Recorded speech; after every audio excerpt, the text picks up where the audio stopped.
প্রিয় বন্ধুরা, দীর্ঘ বিরতির পর আমি আবার আপনাদের মাঝে উপস্থিত হলাম। আজ আমি গ্রামারের সম্পর্কে কিছু বলবো, কারণ এতদিন আমার যে প্রোগ্রামগুলো ছিল সেটাতে আমি গ্রামারকে অ্যাভয়েড করেছি। ইংরেজি ভাষায় 5 প্রকার সেন্টেন্সে সবগুলো সেন্টেন্স নিয়ে আমি একে একে প্রোগ্রাম করেছি এবং গ্রামারকে অ্যাভয়েড করে কিভাবে ফরমেশন হয় বিস্তারিত দেখিয়েছি, রিভিউ করেছি, রিভিউ পর্ব অনেকগুলো করেছি গ্রামারকে অ্যাভয়েড করে। এই 5 প্রকার সেন্টেন্সের বাইরে ইংরেজিতে আর কোনো সেন্টেন্স নাই। অন্য যেগুলো আছে সেগুলো এটার সাথে সংশ্লিষ্ট, কাজেই ওগুলো হচ্ছে যেমন সেন্টেন্স অনেক বড় হতে পারে, সেটা সিম্পল সেন্টেন্স হইতে পারে, এগুলি পরবর্তীতে বলবো, কমপ্লেক্স হইতে পারে, কম্পাউন্ড হইতে পারে, হ্যাঁ, এগুলো হইতে পারে। কিন্তু সেন্টেন্স 5 প্রকার সেন্টেন্স ইংরেজি ভাষায় আছে, এর বাইরে কোনো সেন্টেন্স নাই। কাজে এই 5 প্রকার সেন্টেন্স আমি একে একে আপনাদেরকে দেখিয়েছি। এখন গ্রামারকে অ্যাভয়েড করে, এখন আমি যেহেতু ওটা কমপ্লিট হয়ে গেছে, এখন আমি গ্রামার পোর্শনে যাব। গ্রামার পোর্শন আমি ধারাবাহিকভাবে গ্রামার পোর্শনগুলি করব। তবে গ্রামারের ভিতর সবচাইতে ভাইটাল যেই পর্বটা সেটা হচ্ছে টেন্স নিয়ে সবারই একটা ভীতি আছে। আমি সহজভাবে টেন্স নিয়ে আপনাদের সাথে কথা বলব। এটার জন্য আমাকে কয়েকটা পর্ব করতে হবে। যাই হোক, আমি তাহলে শুরু করছি। গ্রামার টেন্সটা কি? টেন্সটা হচ্ছে বাংলায় যদি বলি ক্রিয়ার সময়কে টেন্স বলে। ক্রিয়া মানে ভার্বের সময়কে টেন্স বলে, অর্থাৎ ভার্বটা কখন সম্পন্ন হচ্ছে সেইটার উপরই টেন্সটা নির্ভর করে। ভার্বটা যদি বর্তমানে সম্পন্ন হয় তাহলে প্রেজেন্ট টেন্স হবে, ভার্বটা যদি অতীতে সম্পন্ন হয় তাহলে পাস্ট টেন্স হবে, আর ভার্বটা যদি ভবিষ্যতে সম্পন্ন হয় তাহলে ফিউচার টেন্স হবে। কাজে ভার্বটা একটা ভাইটাল ব্যাপার ইংরেজিতে। ইংরেজি বাক্যে ভার্ব একটা ভাইটাল ব্যাপার। ভার্বটার দিকে অত্যন্ত লক্ষ্য রাখতে হবে। ভার্ব কীভাবে বের করতে হয়? ভার্ব হচ্ছে করা যাওয়া, ডুইং ভার্ব যেগুলো সেগুলো হচ্ছে করা যাওয়া, হওয়া, খাওয়া, এগুলো হচ্ছে ভার্ব। খাওয়া, খেলা, লেখা, এগুলো হচ্ছে ভার্ব। কোনো একটা কাজ করা, সেটা হচ্ছে ভার্ব। কাজেই এই ভার্বটা যদি বর্তমানকালে হয় তাহলে তো বললামই প্রেজেন্ট টেন্স হবে। অতীতকালে হইলে এই ভার্বের কাজটা, যেমন আমি ভাত খাই, এই খাই দ্বারা কী বোঝাচ্ছে? এটা বর্তমানকাল বোঝাচ্ছে, তাইলে এটা হচ্ছে প্রেজেন্ট টেন্স। আমি যদি বলছি আমি ভাত খাইয়াছিলাম, এনে ভার্বটা খাইয়াছিলাম দিয়ে কী বোঝাচ্ছে? খাওয়া হয়ে গেছে, অর্থাৎ এটা অতীতকাল। আমি ভাত খাইব মানে এখনও খাওয়া হয়নি, সেটা হচ্ছে ভবিষ্যতে খাইব, তাইলে এটা হচ্ছে ফিউচার টেন্স। তো এইভাবেই ইংরেজি ভাষায় টেন্সগুলো হয়ে থাকে। যাই হোক, এখন প্রথমে আমি দেখি ডুইং ভার্ব নিয়ে কিন্তু এগুলো হয়। আর ডুইং ভার্ব ছাড়া কতগুলো সেন্টেন্স আছে যেখানে কোনো ডুইং ভার্ব লাগে না, যেমন সে ভালো ছেলে, হ্যাঁ, এগুলো কিন্তু আমি এর আগের সেন্টেন্স মেকিংয়ের ক্ষেত্রে বলেছি, অনেকবার বলেছি। এখন আমি এটা গ্রামার পোর্শন হিসাবে এটাকে আবার আলোচনা করতেছি। সে ভালো ছেলে, এখানে কোনো ডুইং ভার্ব নাই। আর আমরা জানি যে এটাও বহুবার বলেছি, ভার্ব ছাড়া কোনো ইংরেজিতে সেন্টেন্স হয় না। তাই এটা হচ্ছে সে হয় ভালো ছেলে, এখানে হয়টাই ভার্ব, হয় কোনো ডুইং ভার্ব না। এটা হচ্ছে সে হয় ভালো ছেলে। আর ভার্বের ফরমেশন কি, সেন্টেন্সের ফরমেশন সাবজেক্ট ভার্ব অবজেক্ট, এনে কর্তাটাকে সে বা করিম ভালো ছেলে, হ্যাঁ, করিম হচ্ছে কর্তা বা সে হচ্ছে কর্তা। তার ভার্বটা হয়, এটা ডুইং ভার্ব না। তাহলে করিম ইজ একজন ভালো ছেলে, এ গুড বয়, একজন কথাটা এখানে আসবে। ইংরেজি ভাষাটা একটু ক্লিয়ার করার জন্য এই যেটা বাংলা ভাষায় একজন না লিখলেও বললেও চলে, করিম ভালো ছেলে আমরা বলি, কিন্তু ইংরেজি ভাষায় হবে করিম হয় একজন ভালো ছেলে বা সে হয় একজন ভালো ছেলে। ইংরেজিতে এইভাবে করে এটাকে অনুবাদ করতে হবে ইংরেজিতে। তাহলে কি দাঁড়াচ্ছে, এই যেগুলোতে ডুইং ভার্ব নাই, যেমন ইজ বা এম, এটাই যদি মেইন ভার্ব হিসাবে ব্যবহার হয়, হ্যাঁ, পাস্ট টেন্সের ক্ষেত্রে ওয়াজ, ফিউচার টেন্সের ক্ষেত্রে উইল বি, এটাই, কিন্তু ডুইং ভার্ব নাই, হ্যাঁ, কোনো করা যাওয়া হওয়া খাওয়া নাই, এগুলো সিম্পলের ভিতর পড়বে। আমি সহজভাবে বলছি। প্রেজেন্টের ক্ষেত্রে কী হবে, এটা সিম্পল প্রেজেন্টেন্স হবে। করিম ইজ এ গুড বয়, করিম হয় ভালো ছেলে। আমরা যদি বলি করিম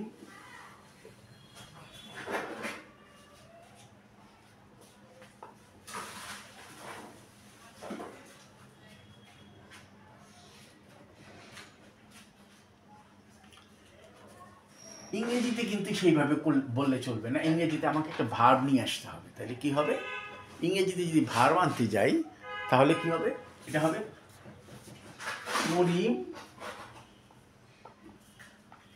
হয়, হয়টা আসবে, যেহেতু ভার্ব ছাড়া কোনো সেন্টেন্স হয় না ইংরেজিতে, হয়টা আসবে, তারপর ভালো ছেলে, একজন কথাটা, করিম হয় একটি ভালো ছেলে বা একজন ভালো ছেলে, একজন কথাটা আসবে। তাহলে আমরা এখন ইংরেজি করি, করিম, তারপর ভার্ব আসবে, যদি এটা ডুইং ভার্ব না, তো তারপরে একটা ভার্ব আসতে হয়, করি ইজ একজন এ গুড বয়। সেন্টেন্সটা কিন্তু হলো না। এখন আমি যদি বলি এটা কি, যেখানে কি ডুইং ভার্ব নাই অথচ প্রেজেন্ট ফর্মে আছে, করিম হয় একজন ভালো ছেলে, এগুলি সিম্পল প্রেজেন্ট টেন্সে আন্ডারে আনতে হবে, এগুলিকে সিম্পল প্রেজেন্ট টেন্সের আন্ডারে আনতে হবে। সিম্পল পাস্ট টেন্স কোনগুলো হবে, সিম্পল পাস্ট টেন্স যেমন বলি ইয়েস্টারডে ওয়াজ মানডে, সাপোজ গতকাল সোমবার ছিল,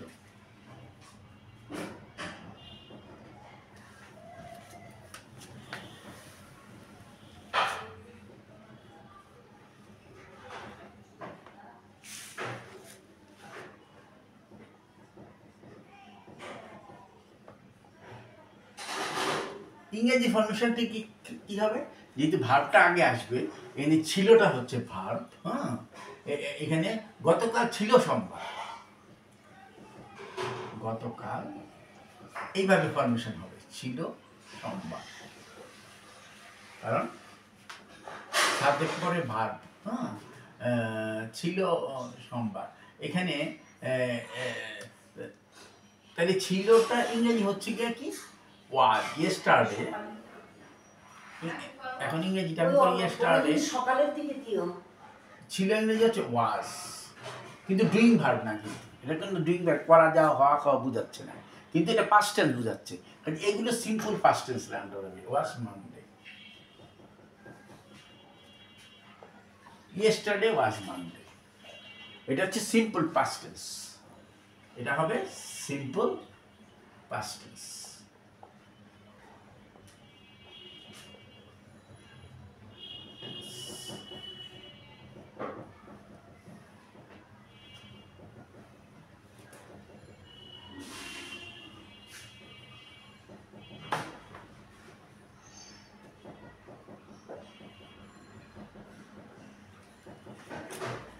এটা simple past tense. Simple future tense কি কি, আগামীকাল রবিবার, আগামীকাল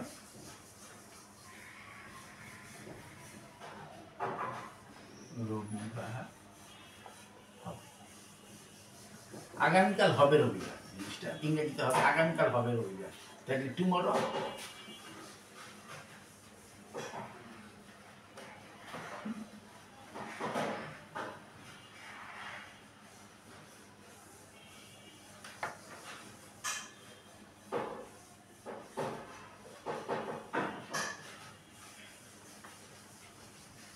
উইল বি, বাবু যদি ধরে না ফ্রিজটি সানডে, কারেন্ট লাগিয়ে মতো সানডে।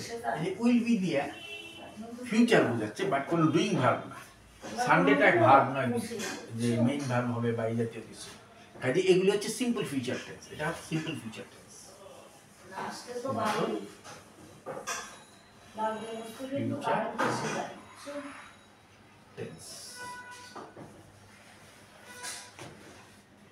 এখানে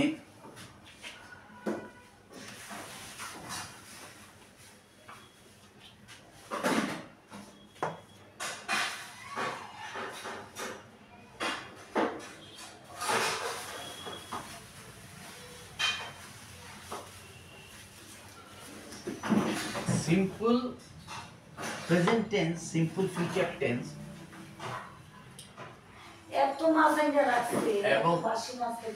এবং সিম্পল পাস্ট টেন্স আরেক রকম হইতে পারে। সেটা হলো কোনো বস্তু আছে, ছিল বা থাকবে অর্থে যদি হয় তাহলে সেটাও সিম্পল প্রেজেন্ট টেন্স বা পাস্ট টেন্স বা ফিউচার টেন্স হবে। যেমন আমার একটি কলম আছে, এটা বর্তমান বোঝাচ্ছে। আই হ্যাভ এ, আমার আছে একটি কলম, তাই না? যেহেতু ভার্বটা পরে আসবে সাবজেক্টের পরে, তাহলে ভার্বটা যেহেতু সাবজেক্টের পরে আসবে আমরা বলবো কি আমার আছে একটি কলম। এটাও সিম্পল ফিউচার টেন্স, এটা ডুইং ভার্ব না, ডুইং ভার্ব ছাড়া।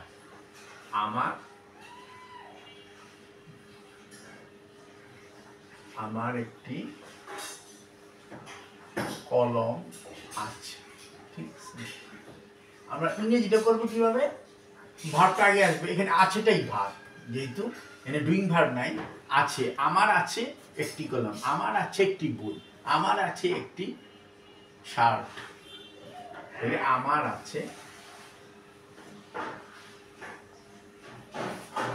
একটি কলম। তাহলে আমার হচ্ছে আই সাবজেক্ট, তারপর এটাই ভার্ব, কিন্তু ডুইং ভার্ব না। কাজে এটাও সিম্পল এবং প্রেজেন্ট টেন্স বোঝাচ্ছে, এটাও সিম্পল প্রেজেন্ট টেন্সের মধ্যে পড়বে। I have a pen, simple present tense. এটাও একটা সিম্পল প্রেজেন্ট টেন্স কোনটা হবে? এম ইজ আর দিয়ে হইতে পারে না? আই এম এ ম্যান, হ্যাঁ, হি ইজ এ বয়, সেগুলো simple present tense, simple present tense. আরেকটা সিম্পল প্রেজেন্ট টেন্স হবে কোনো বস্তু থাকা অর্থে যদি বোঝায়, I have a pen, I have a book, হ্যাঁ, সেটাও সিম্পল প্রেজেন্ট টেন্স হবে। আর সিম্পল পাস্ট টেন্স কি হবে? আমার একটি কলম ছিল, কোনো বস্তু ছিল অর্থে, হ্যাঁ, আমার একটি কলম ছিল, এটাই যদি আমি লিখি আমার ছিল একটি কলম, ইংরেজি ভাবে আমার একটি কলম ছিল।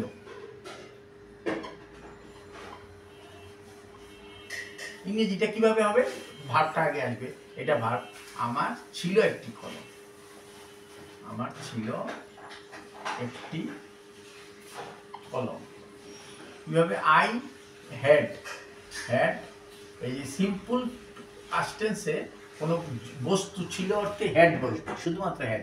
এটা যে কোনো সাবজেক্ট যাই হোক না কেন হ্যাডই বসবে, অন্য কোনো কিছু বসবে না। I had a pen, I had a book, এটা হচ্ছে simple past tense. Simple past tense, simple, আজকে আমি simple present tense, simple past tense এবং সিম্পল ফিউচার টেন্স নিয়ে কথা বললাম। পরবর্তীতে আমি টেন্স নিয়ে আরও ব্যাপকভাবে, আরও বিশদভাবে আলোচনা করব। আজকে এই পর্যন্তই। ধন্যবাদ আপনাদের সবাই।